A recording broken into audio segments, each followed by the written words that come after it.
안녕하세요. 저의 인생은 아빠가 없었을 때와 있었을 때로 나뉜다고 볼 만큼 극과 극이었어요. 아니, 어찌 보면 아빠는 제 핑계일 수도 있어요.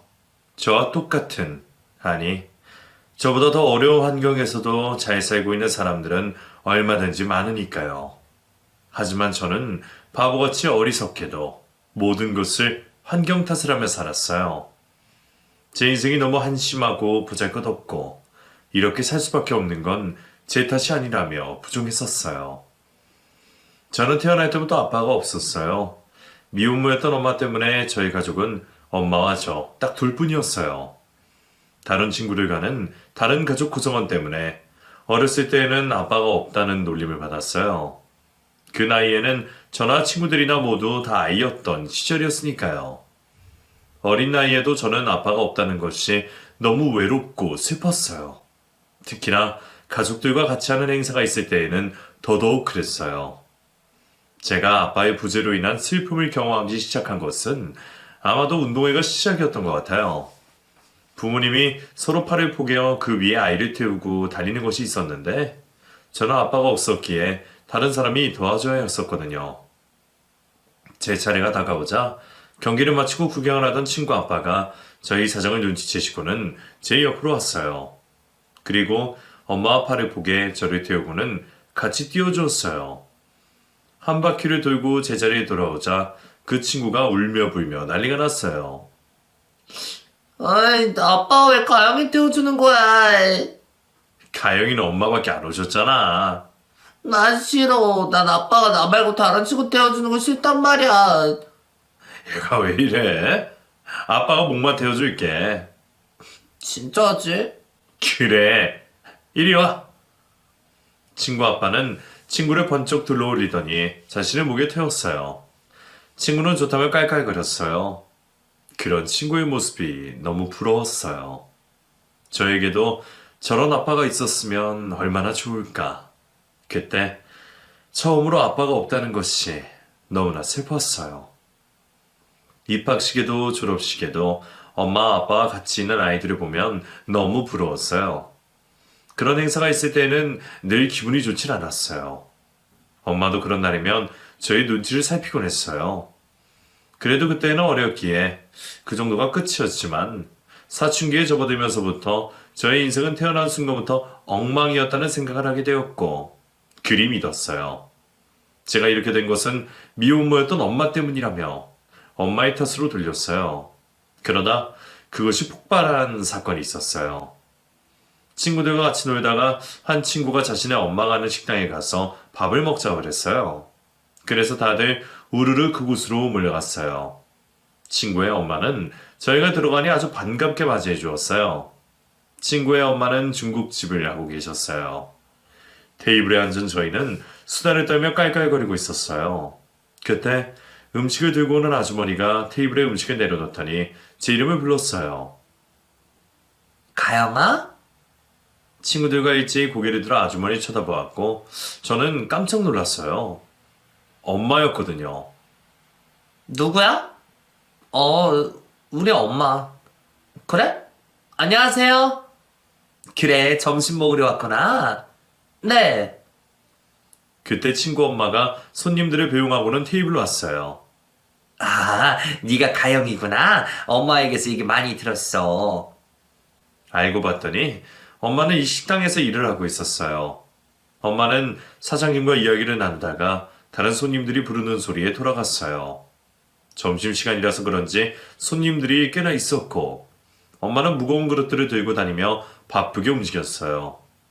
음식을 먹는 내내 일을 하고 있는 엄마의 모습 때문에 어깨가 움츠러들었고 화가 났어요.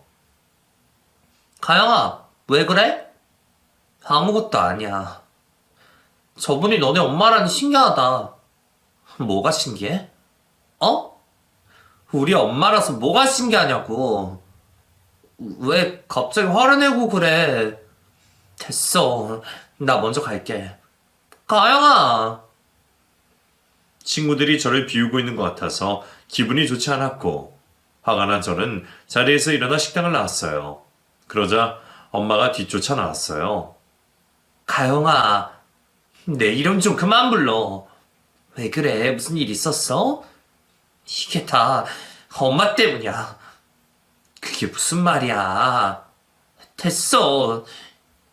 뒤따라 나온 엄마를 보자 저는 더 화가 났고 무작정 달렸어요. 집 앞 놀이터에는 유치원에 다녀온 어린아이들이 삼삼오오 모여 놀고 있었어요. 벤치에 앉은 저는 어린아이들이 놀고 있는 모습을 멍하니 쳐다보았어요. 그렇게 한참이 지났고 어두워지기 시작하자 놀고 있던 아이들이 하나 둘 놀이터를 빠져나갔고 저도 터덜터덜 집으로 돌아갔어요.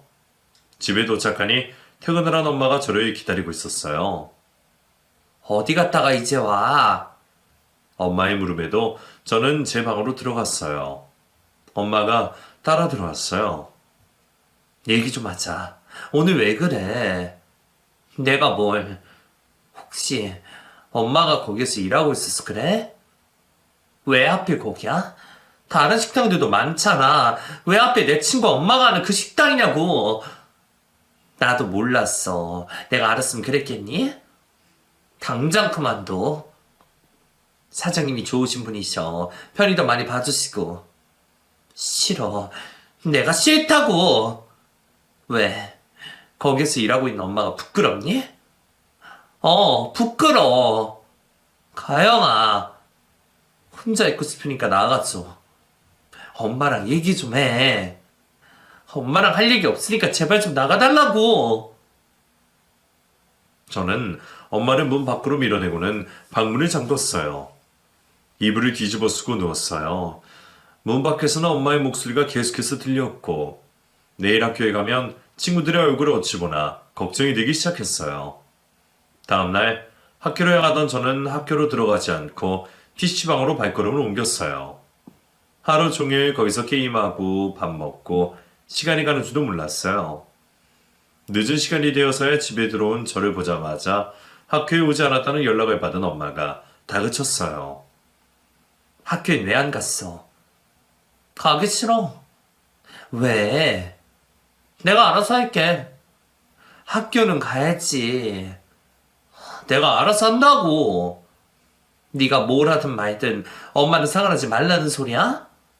그래. 나 좀 내버려둬. 아니 얘가 커서 뭐가 되려고 그래? 엄마처럼 되겠지. 뭐? 할 것 없으면 식당에서 일하면 되잖아. 너 지금 그게 엄마한테 할 소리야? 아, 그러니까 서로 말하지 말자고. 방문을 쾅 하고는 닫아버렸어요. 문을 열어나는 엄마의 소리에도 문을 꽁꽁 걸어 잠궜어요. 그렇게 가만히 있는 사람을 왜 건드려서는 그냥 좀 가만히 놔두지. 자꾸 저한테 잔소리를 늘어놓는 엄마가 싫었어요.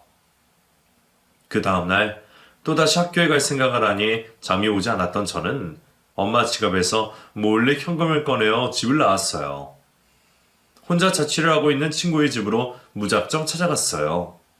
그 친구는 시골에서 중학교를 졸업하고 올라와 생활하고 있었어요. 갑작스런 저희 방문에 친구가 놀라했어요. 이 시간에 웬일이야? 라면 먹을래? 엄마랑 싸웠어? 몰라, 말도 하기 싫어. 너 안 먹으면 내 것만 한다. 아니야, 내 것도 같이 해. 저는 사온 컵라면을 무르붓고는 라면이 있길 기다렸어요. 무슨 일이지 정말 말 안 해줄 거야? 우리 엄마 때문에. 왜? 글쎄, 엄마가 내 친구 엄마가 하는 식당에서 일을 하고 있잖아. 우리 친구들이랑 다 같이 갔다가 마주쳤어. 그게 왜? 그게 왜라니? 얼마나 부끄러운 줄 알아? 부끄러울 것도 많다. 난 너희 엄마라면 이렇게 집에서 나오지도 않았어. 저는 순간 아차 싶었어요. 이 친구는 집안 형편이 어렵다는 이유로 고등학교에 진학도 하지 못하고 엄마에게 끌려가 공장에서 일을 해야 했거든요. 그곳에서 도망와 혼자 살고 있었거든요. 미안해. 라면이나 먹자. 친구는 컵라면 뚜껑을 열어 후후 불며 먹었어요. 저는 엄마가 걱정을 하든 말든 친구와 밤새 수다를 떨었어요. 다음 날이 되자 일을 하러 다녔던 친구가 출근 준비를 하며 말했어요. 너 진짜 학교 안 갈 거야? 안 가. 왜? 그냥 가기 싫어. 공부하기도 싫고 대학 갈 것도 아니고. 그러지 말고 같이 나가자. 너 자꾸 이러면 여기서 나가버린다. 아, 모르겠다. 너 마음대로 해라. 친구는 일을 하러 갔고 빈 방에서 벌러덩 누웠어요. 하기 싫은 공부도 안 해도 되니 너무 좋았어요. 뒹굴뒹굴 거리다가 빌려온 만화책을 보고 깔깔거렸어요. 배가 고프면 사다 놓은 컵라면을 먹고 또 뒹굴뒹굴 거리다가 자다가 하루 종일 하는 것이 그것뿐인데도 좋았어요. 저녁이 되자 친구가 쭈뼛쭈뼛 들어왔어요. 이제 오냐? 가영아, 네 친구들이라는데? 문을 열고 들어오는 친구의 뒤로 학교 친구들이 보였어요. 친구들은 제가 학교에 나오질 않자 이 친구가 일하는 곳을 찾아갔던 모양이에요. 너 여기서 뭐해? 너희가 여긴 왜 왔어? 너 데리러 왔어. 뭐? 학교 그만둘 거야? 너희 엄마 너 찾는다고 난리셔. 그래서 나 여기 있는 거 알려준 거야? 아니? 하지만 계속 이러고 있으면 나도 어쩔 수 없어. 그러기만 해봐. 너 왜 그래? 식당에서 엄마랑 맞춰서 그런 거야? 그 얘기 또 왜 꺼내? 우리가 알게 된 게 부끄럽니? 당연한 거 아니야? 실망이다. 뭐? 네가 그것 때문에 왜 우리 피하고 있는지도 모르겠고 우리 친구 아니야? 너 우리 엄마가 식당 일하고 있다면 나랑 친구 안 할 거니? 그건 아니지. 근데 넌 왜 그래? 내일도 학교 안 나오면 우리랑 절교하고 싶다는 뜻으로 받아들일게. 야! 친구들은 떠났고 저는 깊은 생각에 빠졌어요. 제가 갈팡질팡하고 있자 자취를 있던 친구도 어서 일어나라며 저를 떠밀었어요. 모두 이긴 척 친구의 집을 나온 저는 집 안에는 차마 못 들어가고 집 앞에서 어슬렁거리고 있었어요. 가영아, 엄마였어요. 어딜 갔다가 이제 오는 거야? 내가 얼마나 걱정했는 줄 알아? 밥은 못 먹었어. 우선 들어가자. 엄마는 저를 데리고 집 안으로 들어갔어요. 엄마가 해준 밥을 먹는 동안 서로 말이 없었어요. 엄마는 가출하고 돌아온 저에게 화를 내지도 꼬치꼬치 캐물지도 않았어요. 그렇게 자연스레 아무 일이 없었던 것처럼 시간이 지나갔어요. 그 다음날 학교에 가서 담임에게 한 소리 들어야 했지만 반갑게 맞이해주는 친구들을 보니 웃음이 나왔어요. 수업이 끝나고 간식을 사 먹으러 매점으로 갔어요. 오랜만에 바글바글 거리는 매점을 보니 전투력이 상승했고 저와 친구들은 사람들 사이를 헤집고 맨 앞자리에 도착을 했어요. 그리고는 좋아하는 과자들과 음료수를 사서는 운동장으로 갔어요. 점심을 먹고 난 후였지만 간식이 들어갈 배는 또 따로 있으니까요. 이제 학교 계속 나올 거지? 그래야겠지. 웬 한숨이야? 난 왜 학교를 다니는지 모르겠어. 너만 그렇겠니? 우리 모두 다 그렇지. 빨리 졸업이나 하고 싶다. 학교 졸업은 하고겠다는 소리네? 입안 한가득 과자를 넣고 와그작 와그작 씹어 먹었어요. 수업 시간은 그리 길게 느껴지더니 벌써 점심시간이 끝나가는 종소리가 들렸고 자리에서 일어난 저희는 다시 삭막한 교실로 올라갔어요. 수업을 하는 내내 저는 멍을 때리거나 잠을 잤어요. 그렇게 무의미한 시간을 몇 주 보내고 나니 또다시 몸이 근질근질거렸고 저는 또다시 학교에 가지 않았어요. 그러다 저와 학교를 다니고 있지 않는 또래 친구들을 알게 되었고 그들과 자연스레 어울리게 되었어요. 혼자였다면 할 수 없었을 일도 그 친구들과 함께면 겁날 것이 없었어요. 엄마의 잔소리가 늘어나면 저는 가출을 했고 가지고 있던 돈이 떨어지면 집으로 들어갔어요. 이런 일이 반복이 되자 엄마는 저 때문에 눈물 말릴 날이 없었어요. 학교를 다니고 있으니 학교 선생님도 연락이 오고 엄마도 늘 잔소리하는 것이 학교를 안 가서 그런 거라고 생각한 저는 학교를 자퇴하겠다고 선언했어요. 엄마는 공부 보고 다 필요 없다며 제발 졸업장이라도 받으라고 애원했지만 엄마의 간곡한 부탁에도 불구하고 저는 자퇴를 하게 되었어요. 자퇴를 하고 할 것이 없던 저는 그저 빈둥빈둥 백수처럼 생활을 했고 밤만 되면 친구들을 만나러 나갔어요. 학교를 그만두고 나서부터는 학교 친구들과는 멀어져 갔고 새로 만난 이 친구들과 더 가까이 지내게 되었어요. 같은 처지라서 더 그리 된 것 같아요. 그러다 이 친구들과 오토바이를 타고 다니다가 사고를 내고 말았어요. 운전을 하던 친구가 급하게 커브를 돌다가 옆에 오던 사람과 부딪히고 말았어요. 다행히 큰 사고로 이어지는 않았지만 운전면허증이 없었던 친구였기에 경찰서에 같이 가게 되었어요. 가영아, 이게 다 무슨 일이야? 어쩌다가 이렇게 됐어? 어디 다친 곳은 없어? 연락받은 엄마가 헐레벌떡 들어왔어요. 제 얼굴을 보더니 눈물을 글썽였어요. 2년의 미래요? 네. 자식 교육을 어떻게 시키는 거예요? 죄송해요. 보아하니 고등학생이던데 똑같은 것들끼리 모여다니면서 사고나 치고 말이야. 정말 죄송해요. 하마터면 정말 인생 종칠 뻔했다고. 다른 거 필요 없고 딸내미 깜빡 모르기 싫으면 합의금이나 준비해요. 엄마는 상대방에게 합의금을 주고 합의했고 저를 데리고 집으로 돌아왔어요. 이제 그 애들이랑 다시는 만나지 마. 왜? 질 나쁜 애들이랑 어울려서 네가 이렇게 된 거잖아. 엄마, 나도 그 애들처럼 질 나쁜 애야. 뭐?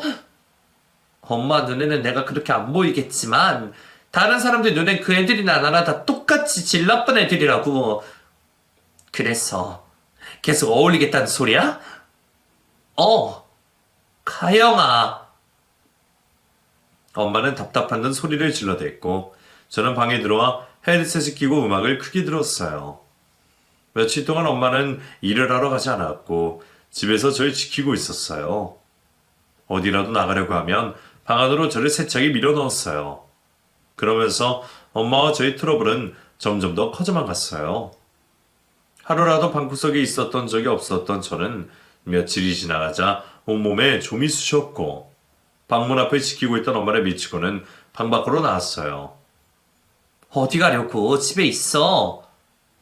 갑갑해서 미칠 것 같아. 바람도 쐬고 올게. 또 그 애들 만나러 가려고. 아니야, 돈 좀 줘. 무슨 돈? 나가려면 돈 좀 있어야지. 나한테 돈 맡겨놨니? 네 합의금으로 그동안 모은 돈도 다 날아가고 땡처럼 한 푼도 없어. 그러지 말고 좀 줘. 찾아봐. 찾아보고 있으면 너 다 가져. 집에 10,000원도 없어? 너 언제 정신 차려오고 그래? 엄마는 너 하나 잘 살아보겠다고 이렇게 고생하고 있는데 너는 어쩜 그래? 엄마가 이렇게 만든 거잖아. 왜 내 탓을 하고 그래? 말해 말자. 너랑 말을 해서 내가 무슨 말을 듣겠니? 속만 뒤집어지지. 엄마는 한숨을 쉬면서 입을 닫고는 방으로 들어갔어요. 집에 있긴 갑갑한데 돈이 없으니 나가기도 그랬어요. 냉장고에 있는 것들을 꺼내 먹으면서 TV 채널만 왔다리 갔다리 하고 있었어요. 그때 같이 어울리던 친구에서 연락이 왔고 저는 불이 나게 밖으로 나갔어요. 오토바이를 타고 온 친구 뒤에 올라탄 저는 친구와 함께 쌩쌩 달렸어요. 속이 뻥 뚫리는 것 같았어요. 저도 엄마가 저 때문에 속상해한다는 건 알고 있었어요. 하지만 저도 제 마음을 잘 모르겠어요. 이러지 말아야지 하다가도 엄마만 보면 자꾸 비뚤어지고 싶은 마음이 컸어요. 한참을 달리다가 저녁이 돼서야 골목역에 도착을 했고 저는 오토바이에서 내려 헬멧을 벗었어요. 야, 이가요. 누군가가 부르는 소리에 고개를 돌렸어요. 자취를 하고 있는 친구였어요. 야, 너 어디 갔다가 이제 와? 왜? 너네 엄마 쓰러지셨어. 뭐라고? 어서 집에 가봐. 저는 헐레벌떡 집으로 달려갔고 누워있는 엄마를 봤어요. 엄마 지인이 나오면서 저를 보더니 혈액 끌끌 찾았어요. 가영아, 너네 엄마 불쌍하지도 않니? 제발 정신 좀 차려라. 내가 이런 말 하면 네가 듣기 싫어할 게 뻔하지만 옆에서 보고 있자니 답답해서 그래. 가족이 여럿이 있는 것도 아니고 달랑 엄마랑 너랑 둘뿐인데 이러다 엄마마저 잘못되면 어쩌려고 그러니? 나중에 후회하지 말고 정신 좀 차려. 식탁에 죽 만들어놨으니 엄마 계시면 좀 챙겨드리고. 네. 에휴, 보고 있으니 내가 다 답답하다. 그만 가보마. 안녕히 가세요. 아주머니는 문을 열고 나가시면서도 계속해서 궁시렁궁시렁 거리셨어요. 엄마 곁으로 다가가니 식은땀을 흘리며 누워 있었어요. 옆에 있는 수건으로 이마에 송글송글 맺혀있는 땀을 닦았어요. 엄마는 늘 강하다고 생각했는데 지금 보니 너무 약해 보였어요. 아주머니 말대로 엄마마저 제 곁에 없으면 어쩌나 싶었어요. 몇 시간이 흐른 뒤 엄마가 눈을 떴고 몸을 일으켰어요.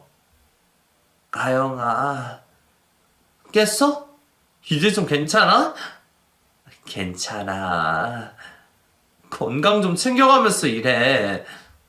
엄마 걱정했어? 걱정은 무슨? 기다려봐. 죽 가져올 테니까. 저는 식탁 위에 있던 죽을 그릇에 옮겨서 가지고 들어왔어요. 아주머니가 만들어 놓고 가셨어. 고맙게 이런 걸 다. 이거 먹고 좀 쉬어. 숟가락 하나 더 가져와. 너도 같이 먹자. 난 죽 싫어해. 엄마나 먹어. 엄마는 죽을 좀 먹더니 약을 먹고 다시 자리에 누웠어요. 잠시만 쉬면 괜찮아질 줄 알았던 엄마의 몸 상태는 나아지지 않았어요. 병원에 가보자고 말을 해도 약 먹고 쉬면 된다고 버텼어요. 그 몸으로 다시 일을 시작하려 했지만 무리였어요. 결국 엄마는 식당 일을 그만두고 집에 있었어요. 엄마가 쉬게 되자 집에는 돈이 하나도 없었고 전기세, 도시가스비 등 독촉장이 날아오기 시작했어요.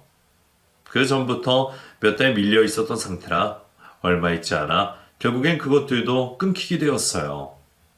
별다른 방법이 없었던 저는 저라도 벌어야겠다는 생각에 친구가 일을 하고 있는 식당에 가서 일을 하게 되었어요. 친구는 오래전부터 일을 해서 모든 일을 손쉽게 했지만 저는 그러지 못했어요. 음식에 테이핑하는 것도 더디고 서빙을 하는 것도 실수투성이었어요. 열심히 한다고 했는데도 자꾸 실수만 하게 되자 저 자신에게 너무 화가 났어요. 결국엔 보다 못한 사장님이 차라리 주방에 가서 일손을 도와주라고 했고 저는 하루 종일 쉬지도 못하고 설거지만 했어요. 바쁜 시간에 허리 한번 못 펴본 저는 퇴근을 할 때에는 허리가 끊어지는 것 같았어요. 악소리 내며 기지개를 폈어요. 할만해? 아니, 힘들어. 시간이 지나면 괜찮아질 거야. 사장님이 네 사정을 알고 많이 이해해 주시는 거야. 그렇겠지? 내일도 나올 거지? 그래야지 별 수 있냐. 엄마 저렇게 누워있고 돈 벌 사람이 나밖에 없는데. 그래, 이제 철 좀 드나 보다. 친구의 말에 괜히 마음이 이상해졌어요. 집에 돌아온 저는 너무 고단한 나머지 그대로 잠이 들었어요. 다음 날도 그 다음 날도 그만두지 않고 매일같이 출근을 했어요. 며칠 일을 하면서 이런 일을 몇 년씩 하고 있는 엄마가 새삼 대단하다고 느꼈고 이렇게 고생하는 엄마의 속만 섞인 것 같아 죄송하고 지난날의 제 모습이 후회가 되었어요. 뒤늦게 철이 든 건지 저는 힘들었지만 엄마에게 내색 한번 하지 않았고 열심히 다녔어요. 엄마는 변화된 저의 모습을 좋아해 하시면서도 안쓰럽고 미안한 마음을 가지고 계셨어요. 제가 일을 시작한 지 일주일이 지나갈 때쯤 엄마는 자리에서 일어나더니 다시 일을 하겠다고 했어요. 저는 좀 더 쉬라고 말을 했지만 엄마는 딸만 고생시킬 수 없다며 다시 예전에 일을 하던 식당에 나갔어요. 며칠이 지난 후 주방에서 일을 하고 있는데 전화벨이 울렸어요. 따르릉 따르릉. 가영아, 전화 좀 받아봐. 식당으로 저를 찾는 전화가 왔고 저는 전화를 받고는 곧바로 병원으로 달려갔어요. 몸이 완전히 회복도 되지 않은 채 무리한 일을 하다가 엄마가 또 쓰러지신 거예요. 병원에 도착한 저는 누워있는 엄마를 찾았고 눈을 감고 있는 엄마의 손을 잡았어요. 몸 상태가 생각보다 좋지 않았던 엄마는 병원에 입원을 해서 여러 가지 검사를 받아야 했어요. 입원비에 검사비에 게다가 엄마가 맡고 있는 링겔은 보험 처리도 되지 않아 금액도 비쌌어요. 엄마가 빨리 회복되길 바라면서도 병원비를 생각 안 할 수가 없었어요. 중간 정산을 해달라는 병원비는 제가 감당하기에 너무 큰 돈이었어요. 집에 돌아온 저는 지푸라기라도 잡는 심정으로 엄마의 방을 샅샅이 뒤졌어요. 혹시나 엄마가 저 모르게 꽁쳐놓은 돈이라도 있는 건 아닌가 싶어서였어요. 보통 돈 없다 하면서도 비상금으로 숨겨놓잖아요. 엄마가 그럴 분은 아니란 걸 알고 있지만 지금 이 순간은 차라리 그랬으면 하는 바람이 있었어요. 하지만 옷장이며 서랍장이며 다 뒤져봐도 10원짜리 동전 하나 나오지 않았어요. 집이 이렇게 된 데에는 제 책임도 있었어요. 엄마가 벌어놓은 것을 다 까먹은 건 바로 저이니까요. 좀 더 일찍 정신을 차렸더라면 좋았을걸. 후회가 물밀듯이 밀려왔어요. 옷장문에 기댄 채 앉아서 한숨을 쉬었어요. 작은 희망을 안고 있었는데 그것마저 잃게 되자 기운이 없어졌어요.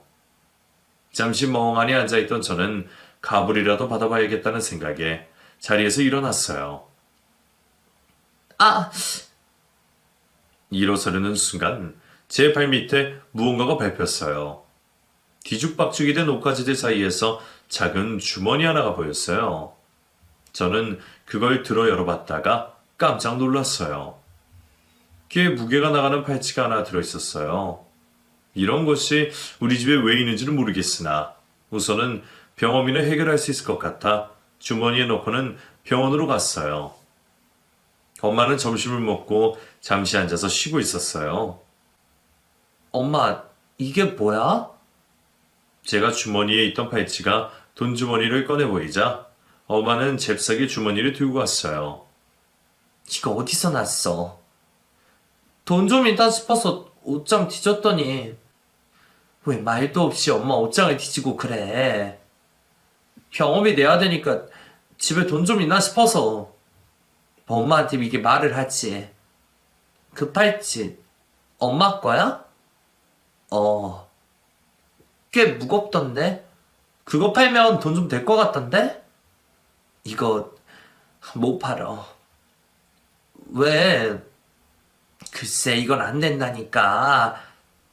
지금 우리한테 있는 거라고는 그 팔찌 하나뿐이잖아. 왜 그걸 근데 안 판대? 여하튼 이건 안 돼. 엄마는 화를 내며 팔찌를 숨겼어요. 지금 우리에게는 돈 한 푼이 소중한데 왜 팔찌를 못 팔게 하는지 이해가 되지 않았어요. 도대체 그 물건이 무슨 물건인지도 얘기도 하지 않고 무조건 안 된다며 펄쩍 뛰는 엄마 때문에 답답했어요. 병원에서는 계속 병원비 이야기를 하고 이미 팔찌가 있다는 사실을 알고 있던 저는 굳이 다른 사람에게 싫은 소리도 하기 싫었어요. 며칠이 지나고 저는 엄마가 자고 있는 틈을 타 엄마의 팔찌를 훔쳤어요. 그리고는 바로 금방으로 갔어요. 엄마는 절대로 안 된다고 말을 했지만 어쩔 수 없는 선택이었어요. 제가 이러는 것은 모두 다 엄마를 위한 일이라고 생각했어요. 금은방 문을 열고 들어간 저는 주머니에서 팔찌를 꺼내 보여줬어요. 그리고는 얼마에 줄 수 있냐고 물었어요. 사장님은 팔찌를 이리저리 훑어보더니 갑자기 얼굴 표정이 굳어졌어요. 아가씨, 이거 어디서 난 거야? 빨리 말해. 네? 이 팔찌 아가씨 거야? 아니요? 그럼 이거 어디서 난 거야? 훔친 거야? 아니요, 훔치지 않았어요. 아가씨 것도 아니고 훔치지도 않았으면 대체 어디서 난 거야? 사기 싫으면 돌려주세요. 그렇게는 못하지. 네? 그런 게 어딨어요. 당장 돌려줘요. 사장님은 제가 도망가지 못하게 붙잡고는 어디론가 다급하게 전화를 걸었어요. 이것 놔요. 잠시만 기다려. 왜요? 확인해야 할 것이 있어. 싫어요. 내 팔찌 돌려줘요. 사장님의 손에서 벗어나고 싶었지만 힘이 장사인 사장님의 손에서 벗어날 수가 없었어요. 낑낑대며 손을 빼려 해도 되지 않았어요. 설마 이 팔찌 엄마가 다른 사람 것을 훔친 것은 아닌가. 그래서 내가 팔자고 있을 때 그렇게 펄쩍 뛴 거였나. 별의별 생각이 다 들었어요. 이 사장님은 도대체 누구를 기다리고 있는 건지 걱정이 되었어요. 뭔가 일이 잘못되어 가고 있는 것 같았어요. 그때 금문방 앞에 새까만 차 한 대가 섰고 제 눈앞에는 난생 처음 보는 광경이 펼쳐졌어요. 기사를 대동한 자동차 조수석에서 한 남자가 내리더니 뒷좌석 문을 열었어요. 그리고는 또 다른 한 남자가 내렸어요. 금은방 문이 열렸고 그 사람들이 들어왔어요. 뒷좌석에서 내린 중년의 남자는 누가 봐도 부유해 보였고 후광이 비쳤어요. 저는 그 사람들을 멍하니 쳐다보았다가 사장님의 말에 정신이 번쩍 들었어요. 이거 먼저 봐. 사장님은 제가 준 팔찌를 그 남자에게 보여주며 사장님을 조심스레 쳐다보았어요. 그 남자는 팔찌의 안쪽을 보더니 다리에 힘이 풀렸는지 휘청거렸어요. 그러자 옆에 있던 비선한 사람이 부축해 주었어요. 아가씨, 이 팔찌 어디에서 났어요? 네? 이 팔찌 아가씨 것도 아니라면서요. 훔쳤어요? 아니요? 그럼 어디에서 났어요? 사실대로 말해줘요. 그건 왜 물으시는 거예요? 나에겐 너무 중요한 일이라서 그래요. 그게 어서요. 사실은 저희 엄마 거예요. 엄마? 근데 엄마 건데 제가 몰래 가지고 나오는 바람에 혹시 엄마 이름이 이영자? 네, 저희 엄마 이름을 어떻게... 그 남자는 자리에 털썩 앉았어요. 그리고는 아무 말도 없이 팔찌만 만지작 만지작 거리고 있었어요. 저 이제 가봐도 되죠? 제 팔찌 돌려주세요. 잠시만요. 하나만 더 물어봐도 되죠? 뭔데요? 가족이 어떻게 돼요? 엄마랑 둘이 살아요. 아버지는 안 계세요? 그건 왜 궁금하신 거죠? 엄마를 한번 만나보고 싶었어요. 그거라면 걱정 마세요. 아빠가 돈 없으니까. 이제 됐죠? 병원에 빨리 가봐야 돼서요. 병원이요? 근데 엄마가 입원해 계시거든요. 너 어디가 안 좋았어? 그러지 말고 나한테 같이 갑시다. 그 남자는 저와 함께 엄마가 있는 병원으로 갔어요. 엄마는 그 남자를 보자마자 눈물을 흘렸어요. 그 남자도 마찬가지였어요. 두 사람은 서로를 껴안으며 아무 말 없이 울기만 했어요. 어느 정도 진정이 되자 그 남자는 엄마에게 팔찌를 다시 건네주었어요. 이 팔찌 아직까지 간직하고 있었네? 이게 왜 당신한테 있는 거예요? 혹시라도 당신이 이걸 팔게 되면 연락을 달라고 여기저기 부탁을 해놨었어. 혹시 가영이 네가? 당신 딸 나무라지 말아줘. 그래도 그 덕분에 이렇게 다시 만나게 됐잖아. 그건 좋은 일이지만 남편과는 사별한 거야? 그 남자의 물음에 엄마는 잠시 머뭇거리다 말했어요. 가영이 당신 딸이에요. 뭐? 그때 어머니가 병원에 데려갔다고. 당신 어머니가 날 끌고 병원에 갔을 때 죽기 살기로 도망쳤어요. 난 그런지도 모르고 왜 진즉에 연락하지 않았어? 혼자서 얼마나 힘들었을까? 연락할 수 있는 방법이 없었잖아요. 당신은 바로 미국으로 가버리고 지금까지 찾지 않길래 날 잊어버린 줄 알았어요. 희끼는 몇 년 미국에서 보내다가 한국에 돌아와서 수소문해봤지만 찾을 수가 없었어. 살고 있다는 얘기 듣고 가면 벌써 당신이 떠난 후였지. 그랬었구나. 이제라도 다시 만나게 돼서 다행이야. 참, 내 정신 좀 봐. 가영아, 이리 와봐. 두 사람은 제가 옆에 있는 줄도 모르고 대화를 나누었고 엄마가 멍하니 서 있는 저를 발견하고는 불렀어요. 가영아, 네 아빠야. 좀 전에 다 들었어.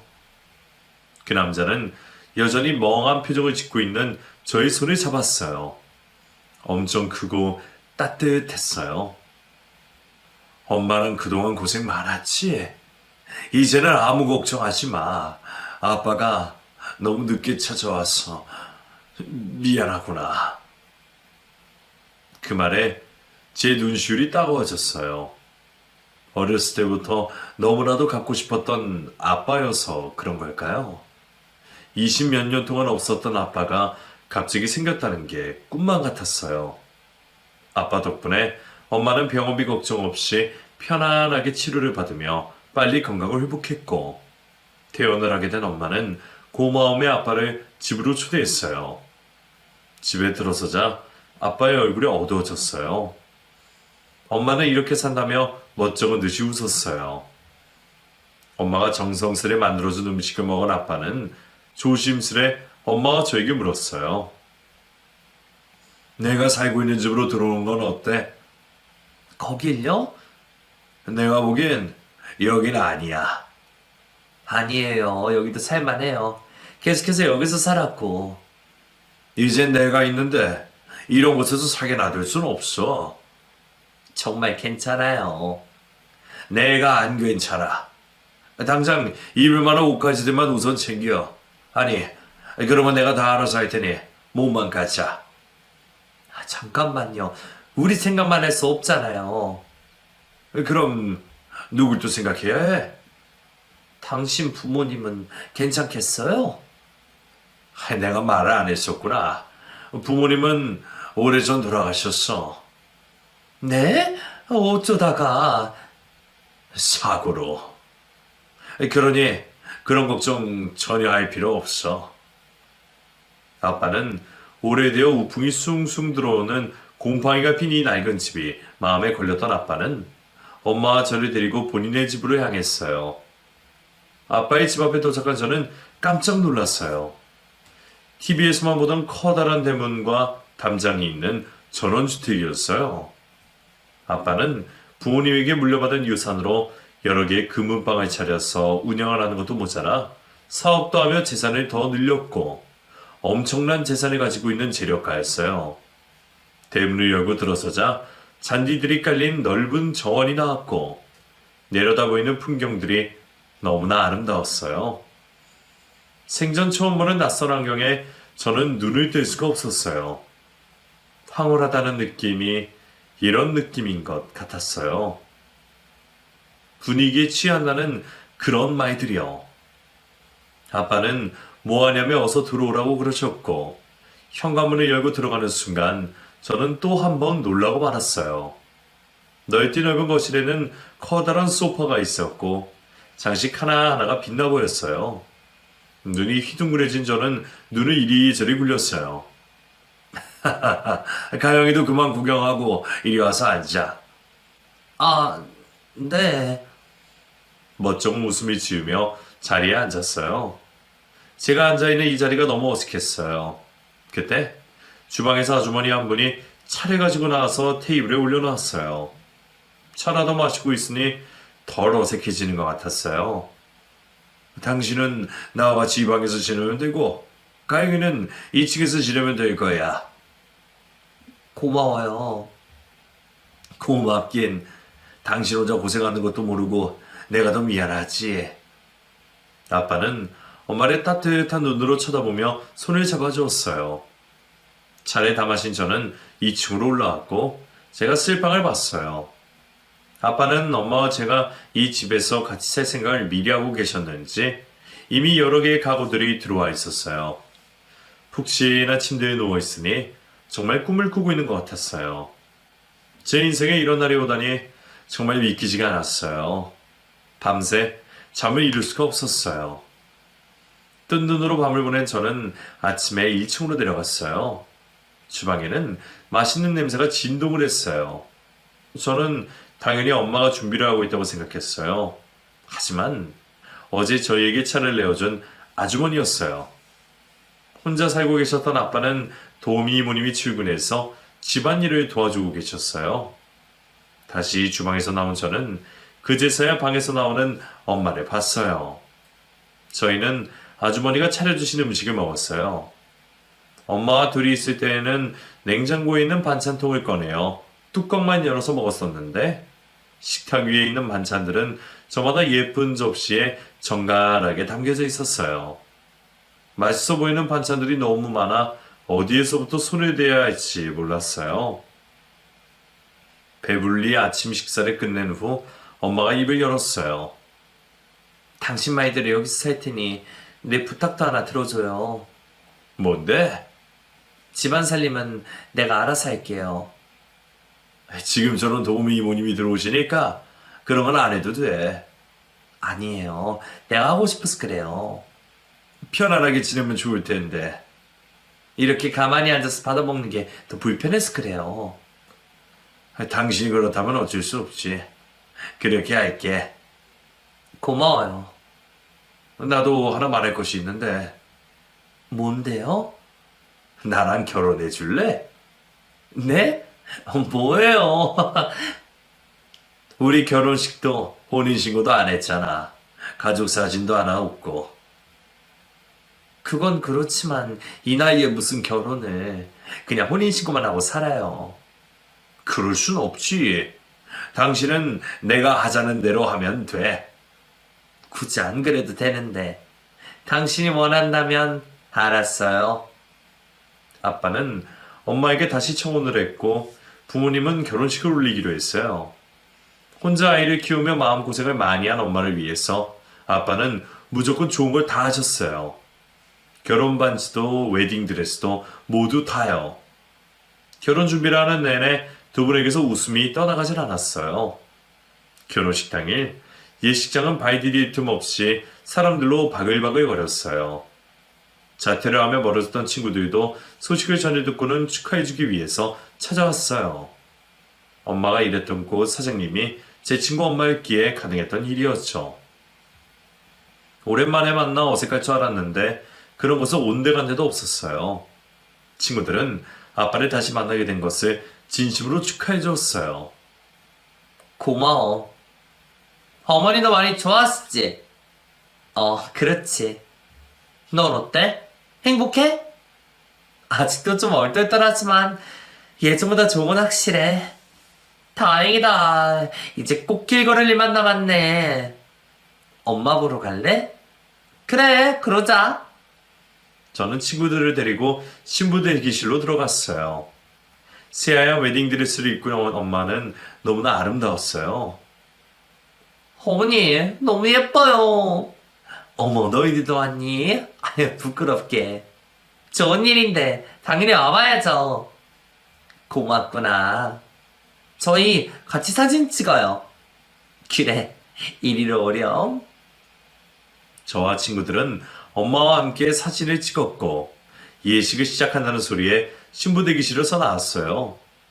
아빠와 엄마는 동시 입장을 했고 많은 사람들이 축하를 받으며 자유로운 분위기 속에서 결혼식을 마쳤어요. 결혼식이 끝나고 난 후 저희 집 거실 중간에는 가족 사진도 떡하니 자리 잡았어요. 액자를 보고 있으면 이제야 이 집이 정말 우리 집이구나 라는 생각이 들었어요. 아빠는 그동안 못했던 남편 노릇, 아빠 노릇을 하느라 바쁘셨어요.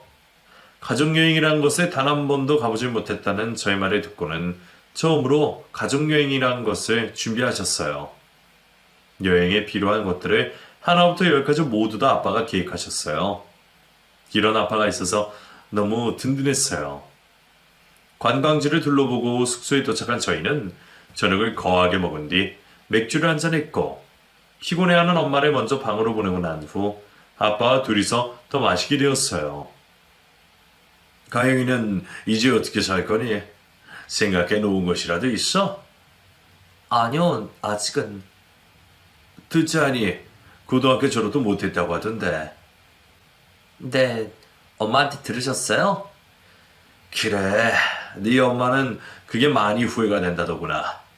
끝까지 널 설득하지 못했다고. 그땐 제가 철이 많이 없었어요. 후회돼? 아주 조금이요. 조금만 더 참아볼 걸. 엄마 말대로 졸업장이라도 받아놓을 걸 뭐 그런 거요. 지금이라도 다시 시작하면 되지. 방법은 여러 가지가 있으니까.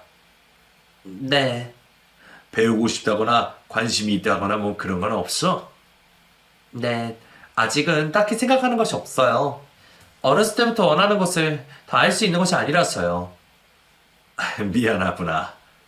아, 나쁜 뜻으로 한 얘기는 아니었어요. 우선은 여기저기 여행도 다니면서 즐겨. 그러다가 좋아하는 것, 이루고 싶은 것이 생길 수도 있으니까. 네, 그럴게요. 저는 아빠의 조언대로 여러 나라들을 다니며 보고 느끼면서 제가 좋아하는 것이 뭔지, 원하는 것이 뭔지 찾아가고 있는 중이에요. 하루아침에 인생이 180도 바뀐 저는 아직도 제 인생이 꿈만 같고 얼떨떨하지만 나쁘진 않아요. 이가영이라는 사람이 다시 태어났다 생각하며 제2의 인생을 멋지게 살아볼 거예요.